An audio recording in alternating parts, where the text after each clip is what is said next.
నమస్కారం. ఘంటారావానికి స్వాగతం. ముందుగా ప్రధాన అంశాలు. తుపాకులు కత్తులతో బెదిరించి ఏటీఎంను ఎత్తుకెళ్లిన దొంగలు. మదనపల్లి ఇండస్ట్రీ ఎస్టేట్ సమీపంలో ఘటన.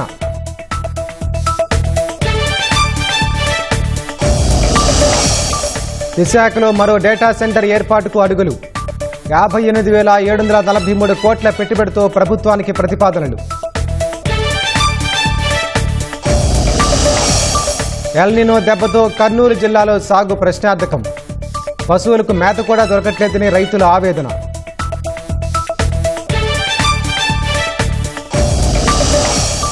కేంద్రం సీజేపీ మధ్య నేడు మరోసారి చర్చలు. ధర్మేంద్ర ప్రధాన్ రాజీనామాపై స్పష్టత వచ్చే అవకాశం.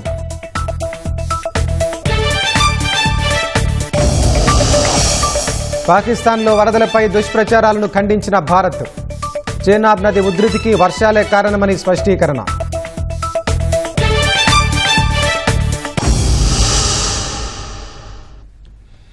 అన్నమయ్య జిల్లా మదనపల్లిలో దొంగలు ఏకంగా ఏటీఎంను ఎత్తుకెళ్లారు. ఇండస్ట్రీ ఎస్టేట్ సమీపంలో ఎస్బీఐ బ్యాంకుకు చెందిన ఏటీఎం వద్దకు చేరుకున్న దుండగులు పరిసరాల్లో నివాసముంటున్న వారిని తుపాకులు కత్తులతో బెదిరించారు. ఏటీఎం మెషిన్ను పెద్ద పెద్ద గొలుసులతో కట్టి బలవంతంగా ఊడదీసి వాహనంలో వేసుకుని పారిపోయారు. చుట్టుపక్కల నివాసముంటున్న వారు బయటకు రాకుండా ఇద్దరు వ్యక్తులు తుపాకీ కత్తి పట్టుకుని ఏటీఎం ముందు నిలబడినట్టు స్థానికులు చెబుతున్నారు. శుక్రవారం సాయంత్రమే ఏటీఎంలో 13 లక్షలు నగదు పెట్టినట్లు ఎస్బీఐ బ్యాంక్ అధికారులు తెలిపారు. ముందుగానే రెక్కీ నిర్వహించుకుని పథకం ప్రకారం ఏటీఎం చోరీకి పాల్పడినట్లు తెలుస్తోంది. ఏటీఎం చోరీ ఘటనపై మదనపల్లె 2వ పట్టణ పోలీసులు కేసు నమోదు చేసి దర్యాప్తు చేస్తున్నారు.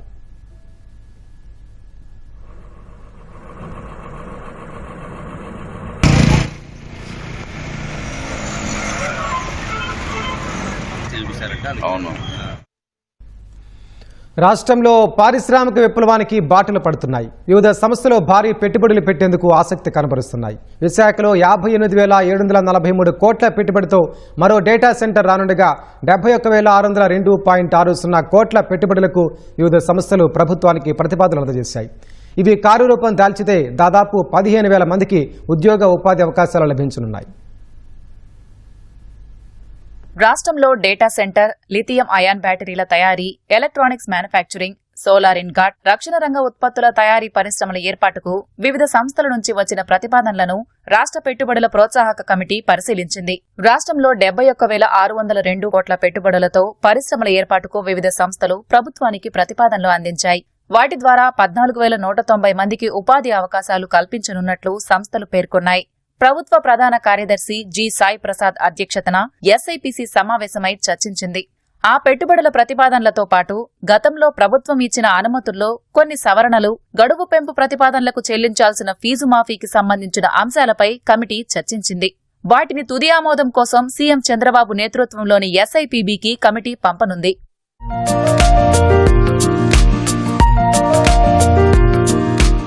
ఎస్ఐపిసిలో చర్చించిన పెట్టుబడుల ప్రతిపాదనలు పరిశీలిస్తే విశాఖలో 58,743 కోట్ల పెట్టుబడులతో data centre holdings India LLP large scale data centre facility ఏర్పాటుకు ముందుకొచ్చింది.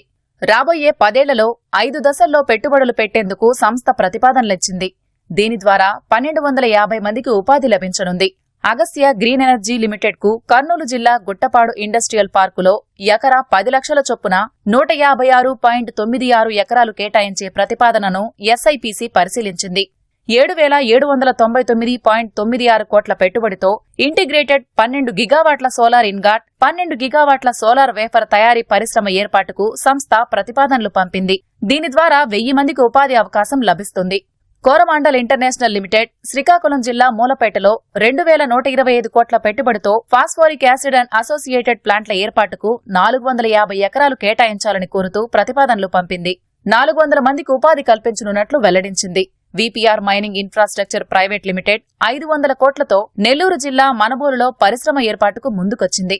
కడప జిల్లా కొప్పర్తి ఈఎంసీలో AIL Dixon India private limited 450 కోట్ల పెట్టుబడితో ఎలక్ట్రానిక్స్ మ్యానుఫ్యాక్చరింగ్ యూనిట్ ఏర్పాటుకు ప్రతిపాదనలు ఇచ్చింది.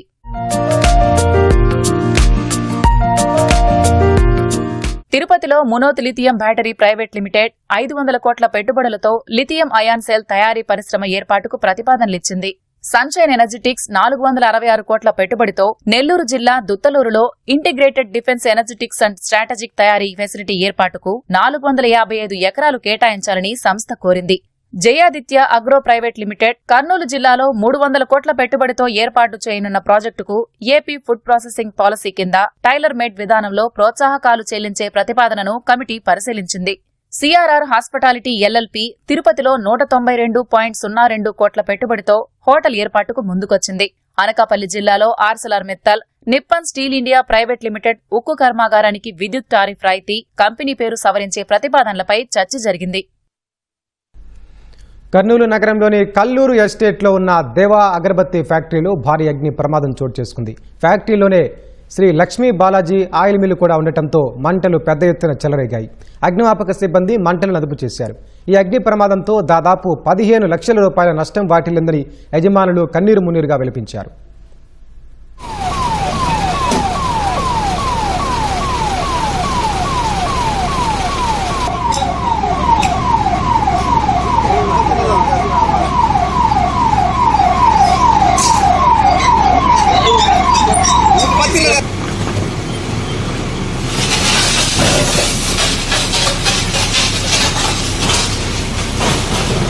GPS कैमरा को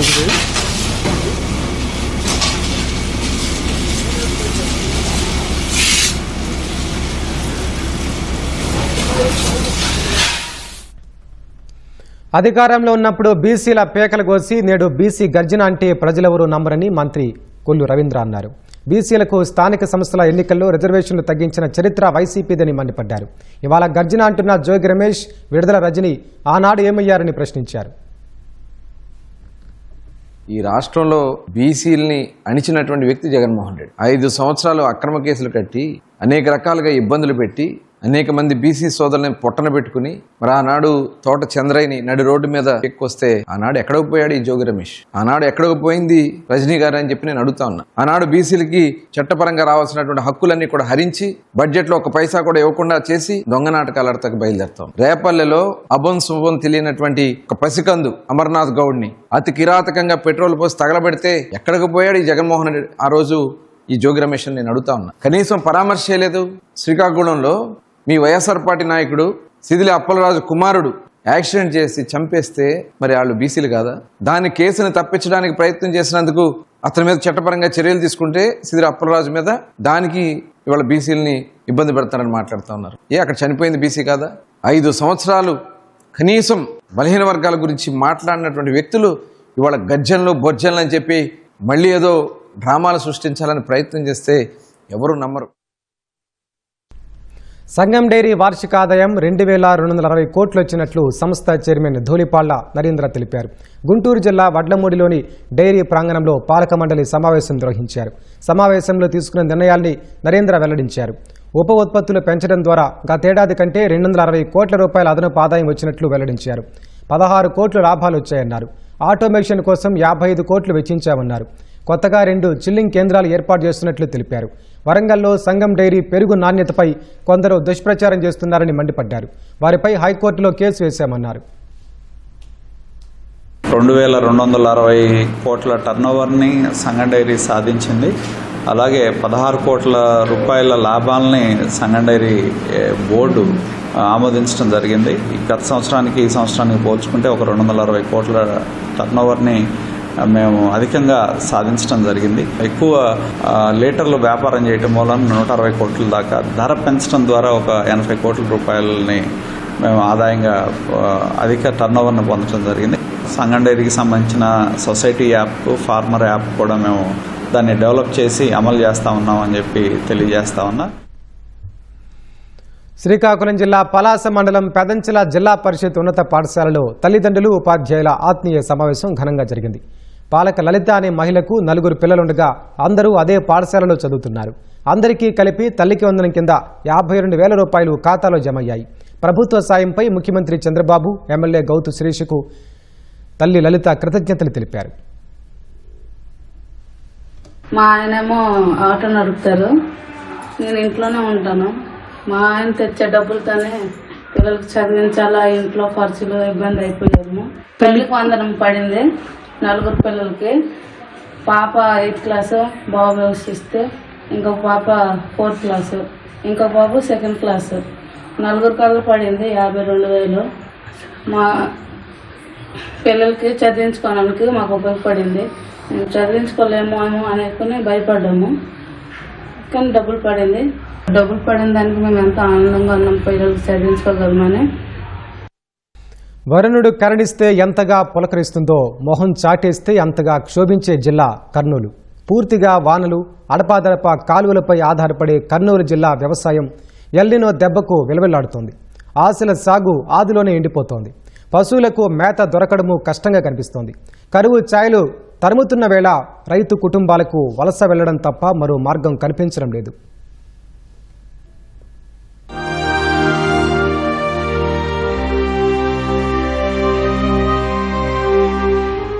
డెడ్ స్టోరేజ్లో సాగునీటి ప్రాజెక్టులు, ఒట్టిపోయిన సాగునీటి కాలువలు, నిలువునా ఎండుతున్న పైర్లు. ఇది కర్నూలు జిల్లాపై మాయదారి ఎల్నినో ఎఫెక్ట్. జిల్లాలో అడపాదడపా సాగునీటి కాలువలున్నా రైతు గుడ్డిగా నమ్మేది వరుణుడినే. కాని ఈ ఏడాది వానదేవుడు కరుణించలేదు, మేఘం వర్షించలేదు. ఖరీఫ్ ఆరంభమై నెల దాటినా విత్తువేయలేని పరిస్థితులున్నాయి. నేడో రేపో వాన రాకపోతుందా అనే ఆశతో రైతులు దుక్కి దున్నుతున్నారు. అప్పో సొప్పో చేసి విత్తనాలు కూడా కొని తెచ్చిపెట్టుకుంటున్నారు. మరి వర్షం కురవకపోతే పరిస్థితి ఏంటనే ప్రశ్నకు సమాధానం దొరకడం లేదు. 3 ఎకరాలు మిరప వేయాలనుకున్నాము. ప్యాకెట్ 900 పెట్టి 30 ప్యాకెట్లు ఇచ్చేసినాము. ఇప్పుడు నీళ్లు లేవు అని చెప్తున్నారు. 36 ప్యాకెట్లు సార్, 20-30 వేలు, దాదాపు 30 వేలు అయ్యాయి సార్. ఈ బెడ్లు ఒక్క బెడ్ పోయినాకే 1500, అప్పుడు 5,000 రూపాయలు బెడ్లు పోయినాకే సార్. మామూలుగానే అదే ఆలోచించాం సార్, మరి ఎట్లా చేయాలా, ఇన్ని విత్తనాలు అప్పుడే అని చెప్పింటే ఈ విత్తనాలు కానీ మనం తెచ్చుకోకుండా ఉంటుంది. ఒక వారం అటూ ఇటుగానైనా వర్షాలు పడకపోతాయా అని మొండి ధైర్యంతో ఇప్పటికే పంటలు వేసిన రైతులు దిక్కుతోచక అలాగే ఆకాశానికేసి చూస్తున్నారు. వ్యవసాయ శాఖ సూచనల మేరకు కంది, పత్తి వంటి వర్షాధార పంటలే సాగు చేశారు కొందరు రైతులు. వరుణుడు ఏదో పగబట్టినట్లు పైరు వేసిన నెల రోజులకు కూడా చినుకు రాల్చలేదు. ప్రాణం పెట్టిన పైరు ఎదగకుండా ఎండిపోతుంటే రైతులు కుమిలిపోతున్నారు. ఇప్పుడు ఎకరాకి 10,000 దాకా ఖర్చు పెట్టినాము. గుత్తుకి 5,000 లెక్క గుర్తుంది సార్ బయలు పంట. మళ్ళీ మేము వాన వస్తుందని ప్రయత్నం చేసినాము, రాలేదు. మరి ఏం పత్తి సార్, మరి దాదాపు అది ఇప్పుడు వయసు అయిపోయింది సార్, ఇప్పుడు నెల దగ్గర అయింది. ఇంకా ఏం వస్తే ఇంకొక 10 రోజుల్లో వచ్చే అవకాశం ఉంటుంది సార్, లేకుంటే లేదు సార్. కర్నూలు జిల్లాలో జూన్ నెల సాధారణ వర్షపాతం 78.8 మిల్లీమీటర్లు కాగా -6% లోటు వర్షపాతం నమోదైంది. జులైలో సాధారణ వర్షపాతం 57.2 మిల్లీమీటర్లైతే ఇప్పటిదాకా నమోదైంది 20 మిల్లీమీటర్లే. అంటే వరుసగా రెండో నెలలోనూ వర్షపాతం -65% లోటన్నమాట. కర్నూలు జిల్లా సాధారణ సాగు విస్తీర్ణం 3,72,946 హెక్టార్లు. ఈసారి ఎల్నినో ప్రభావంతో 20% కూడా పంటలు వేయలేదు. నంద్యాల జిల్లాలోనూ లోటు వర్షపాతమే. జూన్లో కురిసిన తొలకరి వర్షాలకు ఆశపడి ఆదోని, పత్తికొండ, కోడుమూరు, ఆలూరు, ఎమ్మిగనూరు ప్రాంతాల్లో 10,000 హెక్టార్లలో పత్తి విత్తనాలు వేశారు. ఇప్పుడవన్నీ వాడిపోతున్నాయి. ఒక నెల కింద వర్షం పడింటే ఈసారికి బాగా ఒక అడుగైట్ వస్తుంది సార్. అందువల్ల ఇప్పుడు వర్షాలు లేక నేలలోనే ఉండిపోయింది సార్. చాలా కష్టాలు ఉన్నాం. ఇంకొక వారం దగ్గర అట్లా అయితే మొత్తానికి ఎండిపోతాయి సార్ పొలాలన్నీ. ఏవో గుంతులన్నీ నింపుకుందామంటే ఇక్కడ గుంతలు లేవు, ఏం లేవు సార్. నీళ్ళు కానీ ఆడ నిలబడవు. ఆ గుంతుల్లో ఉన్న పొంపుదారు కొట్టి ఏదో బతికిస్తుంటాం ఒక నెల వరకు. అది కానీ లేకపోతే వల్ల ఇప్పుడు చాలా ఇదైపోయినాయి సార్ పత్తులు. వర్షాలు లేక ఇంక సుగ్గిలు పోయడానికి అందరు గంట మూట రెడీగా తీసుకున్నారు సార్. ఇంకా ఏమో ఇంకొక వారం చూద్దామని అట్టే అలాగే ఉన్నారు సార్. చాలా మంది ఇక్కడ మిరప కూడా సరిగా వర్షాలు లేక నాటలేదన్నమాట. మాది కూడా రాగిట్లో పొలము 5 ఎకరాలు పెట్టినాము. 25 ప్యాకెట్లు విత్తనాలు పెట్టినాము, పత్తి విత్తనాలు.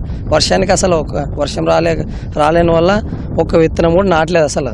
అట్లే ఉన్నాయి. వర్షం వస్తే నాటుతుంది, లేకుంటే ఇంక చెడిపోయేది, దాన్ని ఏం చేసే కూడా లేదు.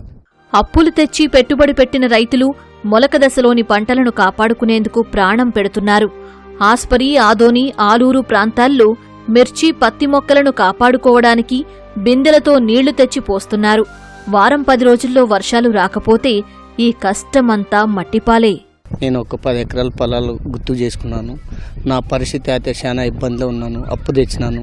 సుమారు అంటే అప్పు ఈటికైనా మేర లేకుండా అయిపోయింది. ఈటికి 2 నెలలు అయింది వాన లేక. అంతా చేసినంత చేనులన్నీ ఎండిపోయినవి. ఈటికే మనుషులు సగం చచ్చిపోయినాము. ఇప్పుడు ఏమొచ్చినా ఉత్త చేనుకు వచ్చినట్ల. ఇంతకుముందు వచ్చింటే ఇవాళకి మనకి కాపు అనేది వస్తుండే. మనం చేసిన అప్పు కొద్దిగానా తీరుతుండే. అది కూడా లేకుండా ఇప్పుడు మన పరిస్థితి ఊర్లోనైతే ఉండేదానికి తాగేదానికి పశువులకు కూడా నీళ్ళు లేకున్నంత పరిస్థితి వచ్చింది. సుమారు అంటే లక్షలు అప్పు చేసినాము. ఇప్పుడు దేవుని దయ వల్ల ఇప్పుడన్నా ఏమన్నా కొద్దిగా వస్తే ఉన్నిందన్నా ఏదో ఒక 10 పైసలో ఒక 5 పైసలన్నా కొద్ది వరకు సాల్వ్ చేసుకోగలము. అది కూడా లేకుండా ఇబ్బందులు ఉన్నాం సార్. వర్షాభావంతో శ్రీశైలం, తుంగభద్ర ప్రధాన జలాశయాల్లో నీటి మట్టం పడిపోయింది. గత ఏడాది ఇదే సమయానికి శ్రీశైలం డ్యాంలో 204 టీఎంసీల నీరు ఉంటే ఇప్పుడుంది 41 టీఎంసీలే. ఇక 205 టీఎంసీల నీటి నిల్వ సామర్థ్యమున్న తుంగభద్రలో ప్రస్తుతం 25 టీఎంసీలే ఉన్నాయి. తుంగభద్ర నుంచి ఇటీవలే కర్నూలు జిల్లా తాగునీటి అవసరాలకు 1.5 టీఎంసీ నీరు విడుదల చేశారు. ఇక కర్నూలు పశ్చిమ ప్రాంత సాగుకు ఆధారమైన తుంగభద్ర లో లెవెల్ కెనాలకు నీరే వదల్లేదు. కనీసం పాడినైనా నమ్ముకుందామంటే పశువుల మేత కూడా మొలిచే పరిస్థితి లేదు. పశువుల పోషణ కోసం పశుసంవర్ధక శాఖ రైతులకు ప్రత్యామ్నాయ మార్గాలు సూచిస్తోంది. మన జిల్లాలో 3,25,000 గేదెలు, ఆవులు ఉన్నాయి. మనకి 15 లక్షల గొర్రెలు, మేకలు ఉన్నాయి. 8 లక్షల కోళ్లు ఉన్నాయి. పాలిచ్చే పశువులు కానీ, ఎద్దులు కానీ వీటికి ఎటువంటి ప్రభావం అంటే ఎల్నినో తగలకుండా అంటే ఆ ప్రభావం నుంచి బయటికి రావడానికి మనం ఇప్పుడు గడ్డి విత్తనాలు, ఎవరికైతే బావులు, బోర్లు ఉన్నాయో వాళ్ళకి గడ్డి విత్తనాలు 75% సబ్సిడీతో మనం అందజేయడం జరుగుతుంది. CHG-24 అని మనకి ఈల్డ్ ఎక్కువ వస్తుంది, దాదాపు 150 మెట్రిక్ టన్నులు వస్తుంది. అటువంటి జొన్న రకాన్ని మనం దాదాపు 460 రూపాయలు ఫుల్ కాస్ట్ అయితే 75% సబ్సిడీ పోను రైతు చెల్లించవలసింది 115 రూపాయలు మాత్రమే. కాబట్టి ఆ విత్తనాలు కానీ లేదా మొక్కజొన్న 340 రూపాయలు 5 కేజీల కిట్ అయితే మనము 85 రూపాయలకే 75% సబ్సిడీతో రైతులకు అందజేయడం జరుగుతుంది. పాలు ఉత్పత్తి తగ్గకుండా మనకి రైతులకి రెడీమేడ్ అంటే పెల్లెటెడ్ దానా కూడా మనము 50% అంటే 50% సబ్సిడీతో రైతులకి 946 మెట్రిక్ టన్నులు అందజేయడం జరుగుతుంది. చిరుధాన్యాలు వంటి ఆరుతడి పంటలే వేసుకోవాలని వ్యవసాయ శాఖ అధికారులు సూచిస్తున్నా ఎల్నినో ఎఫెక్ట్తో అవి కూడా చేతుకందుతాయా అనే సందిగ్ధం రైతుల్ని వెంటాడుతోంది. కర్నూలు పశ్చిమ రైతులు ఆగస్టు, సెప్టెంబర్ వరకు వేచి చూసి పొట్టకూటి కోసం వలస వెళ్లక తప్పేలా లేదు. బంగారం లాంటి అవకాశాన్ని దక్కించుకునేందుకు రాష్ట్ర ప్రభుత్వం ప్రయత్నాలు చేస్తోంది. చిత్తూరు జిల్లాలోని చిగురుగుంట, బిసానత్తం బంగారు గనులపై ఖనిజాభివృద్ధి సంస్థ గురిపెట్టింది. దీనికి నిర్వహించే ఈ వేలంలో పాల్గొనేందుకు సిద్ధమైంది. వేలం లేకుండా నేరుగా రిజర్వుకు కూడా ప్రయత్నాలు చేస్తోంది. మరోవైపు రామగిరి, జవకుల, బొక్సంపల్లి బ్లాక్లను దక్కించుకునేందుకు యోచిస్తోంది. చిత్తూరు జిల్లా గుడిపల్లి మండలం చిగురుగుంట, బిసానత్తంలోని గనులను దక్కించుకుని బంగారం వెలికి తీయాలని ఖనిజాభివృద్ధి సంస్థ యోచిస్తోంది. వీటికి నిర్వహిస్తున్న ఈ వేలంలో పాల్గొనేందుకు సిద్ధమైంది. వేలం లేకుండా గనులను ఏపీఎండీసీకి రిజర్వ్ చేసేలా కేంద్రాన్ని కోరేందుకు రాష్ట్ర ప్రభుత్వం ద్వారా ప్రయత్నాలు ఆరంభించింది. ఈ మైన్స్ ను దక్కించుకుంటే సంస్థకు ఆర్థికంగా మేలు జరుగుతుందని భావిస్తోంది. చిగురుగుంట, బిసానత్తంలో 22 లక్షల టన్నుల బంగారు ఖనిజ నిల్వలున్నట్లు అధికారులు గుర్తించారు. టన్ను ఖనిజాన్ని తవ్వితీసి శుద్ధి చేస్తే సగటున 5.64 గ్రాముల బంగారం వస్తుందని అంచనా వేస్తున్నారు. మొత్తం మీద 12,500 కిలోల బంగారాన్ని వెలికి తీయవచ్చునని భావిస్తున్నారు. ఇక్కడ గతంలో భారత్ గోల్డ్ మైన్స్ ఆధ్వర్యంలో తవ్వకాలు జరిగేవి. వెలికి తీసిన ఖనిజాన్ని కొంతమేరకు శుద్ధి చేసేవారు. కర్ణాటకలోని కోలార్ గోల్డ్ మైన్స్ ప్రాంతానికి తరలించి పూర్తి స్థాయిలో శుద్ధిపరిచి బంగారం ఉత్పత్తి చేసేవారు. చిగురుగుంట, బిసానత్తం నుంచి ఖనిజాన్ని కోలార్ తరలించేందుకు ఎక్కువ ఖర్చవుతుండడం, అప్పట్లో బంగారం ధర తక్కువగా ఉండటంతో 2001లో తవ్వకాలను ఆపేసి గనులను మూసేశారు. 2018లో నిర్వహించిన ఈ వేలంలో జాతీయ ఖనిజాభివృద్ధి సంస్థ వీటిని దక్కించుకుంది. కోర్టు కేసుల కారణంగా జాప్యమైంది. 2022లో ఎన్ఎండీసీ గనుల శాఖకు అనుకూలంగా తీర్పు వచ్చింది. పర్యావరణ, ఇతర అనుమతులు తెచ్చుకుని తవ్వకాలు జరపాల్సిన ఎన్ఎండీసీ వెనక్కి తగ్గి లీజును వదులుకుంది. కర్నూలు జిల్లా జొన్నగిరిలోని గనిలో విజయవంతంగా ఉత్పత్తి మొదలవటంతో అందరి దృష్టి బంగారు గనులపై పడింది. చిగురుగుంట, బిసానత్తం గనులకు టెండర్లు పిలిచారు. అధిక నిక్షేపాలున్న ఈ లీజును ఏపీఎండీసీ దక్కించుకుని బంగారం వెలికి తీయాలని సీఎం చంద్రబాబు అధికారులను ఆదేశించారు. వీటి ఈ వేలంలో పాల్గొనేందుకు ఏపీఎండీసీ సిద్ధమైంది. 37 కోట్ల బ్యాంకు గ్యారంటీ చెల్లించేందుకు ఏర్పాట్లు చేసుకుంది. ఈ నెలాఖరు వరకు బిడ్ల దాఖలుకు అవకాశం ఉంది. బిడ్ దక్కితే ఏదైనా సంస్థతో జాయింట్ వెంచర్గా ఏర్పడి బంగారు నిక్షేపాల తవ్వకాలు చేపట్టాలని ప్రణాళిక రూపొందించింది. బంగారం, బొగ్గు, బాక్సైట్ వంటి మేజర్ మినరల్స్ ను వేలం ద్వారా కేటాయిస్తున్నారు. ప్రభుత్వ రంగ సంస్థలైన వేలంలో పాల్గొనే లీజులు పొందాలి. ఇటీవల తెలంగాణలో 2 బొగ్గు బ్లాక్లకు వేలం లేకుండా సింగరేణికి నేరుగా రిజర్వ్ చేశారు. ఒడిశాలో ఓ బాక్సైట్ లీజును ఒడిశా ఖనిజాభివృద్ధి సంస్థకు కేటాయించారు. ఈ నేపథ్యంలో చిగురుగుంట, బిసానత్తం గనులను ఏపీఎండీసీకి రిజర్వ్ చేయాలని కేంద్రాన్ని కోరేందుకు ఏపీ ప్రభుత్వం సమాయత్తమవుతోంది. శ్రీ సత్యసాయి జిల్లా రామగిరిలో 2000 హెక్టార్లలోని ఉత్తర, దక్షిణ బ్లాకులు, రొద్దం మండలం బొక్సంపల్లిలో 1740 హెక్టార్లలో ఉత్తర, దక్షిణ బ్లాకులు, ఎన్పీకుంట మండలం జవకులలో 5560 హెక్టార్లలో ఏ, బి, సి, డి, ఈ, ఎఫ్ బ్లాకుల్లో బంగారు ఖనిజాన్వేషణ లైసెన్సులను ఏపీఎండీసీకి రిజర్వ్ చేయాలని కోరనుంది. ప్రపంచంలోనే అతిపెద్ద శక్తివంతమైన స్టార్ షిప్ రాకెట్ను స్పేస్ ఎక్స్ విజయవంతంగా ప్రయోగించింది. టెక్సాస్లోని సంస్థ ప్రయోగ వేదిక నుంచి గాల్లోకి లేచిన 407 అడుగుల స్టార్ షిప్ గంట సేపటి తర్వాత హిందూ మహాసముద్రంలో సురక్షితంగా ల్యాండ్ అయింది. గత వారం చివరి నిమిషంలో సాంకేతిక సమస్యతో ప్రయోగం నిలిచిపోగా 33 ఇంజిన్లలో 6 మార్చి ఈసారి ప్రయోగించారు. తిరుగు ప్రయాణంలో ఇంజిన్లు సరిగ్గా మండకపోవడంతో బూస్టర్ మెక్సికో గల్ఫ్లో పడిపోయింది. మరోవైపు గగనతలంలో 200 కిలోమీటర్ల ఎత్తుకు చేరుకున్న స్టార్ షిప్ వ్యోమనౌక 20 స్టార్ లింక్ శాటిలైట్లను కక్షలోకి ప్రవేశపెట్టింది. 16,000 కిలోమీటర్ల సుదీర్ఘ ప్రయాణం తర్వాత భూ వాతావరణంలోకి పునః ప్రవేశించిన స్టార్ షిప్ హిందూ మహాసముద్రంలో సురక్షితంగా దిగింది.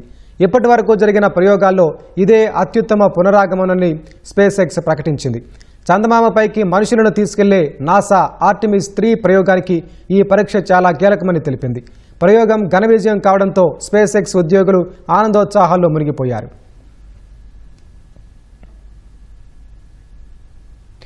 నీటి ప్రశ్నాపత్రం లీక్ వ్యవహారంపై కేంద్ర మంత్రి ధర్మేంద్ర ప్రధాన్ రాజీనామా చేయాలని పట్టుబట్టిన కాక్రోచ్ జనతా పార్టీ ఇవాళ మరోసారి కేంద్రంతో చర్చించనుంది.